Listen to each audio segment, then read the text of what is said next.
बातमी जरांगे पाटील यांच्यावरती करण्यात आलेल्या टीकेची। अक्कल वाटाक्या दिवशी मनोज जरांगे गायब होते। ओबीसी नेते नवनाथ वाघमारे यांनी जरांगे पाटील यांच्यावरती ही जोरदार टीका केलेली आहे। जरांगेंमध्ये दम नाही, ते उमेदवार उभे करणार नाहीत असंही वाघमारे यांनी म्हटलं।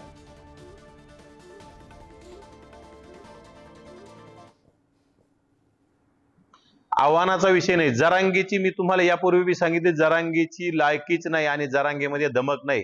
288 काय, जरांगेमध्ये 88 उमेदवार उभा करण्याची सुद्धा जरांगेची लायकी नाही। जरांगे फक्त सरकारला दबाव टाकण्यासाठी कुठेतरी अशी भाषा वापरतात, परंतु या राज्य सरकारला सुद्धा माहित झालं हे खेळणं कुणाचं आहे, हे बावलं कुणाचं आहे।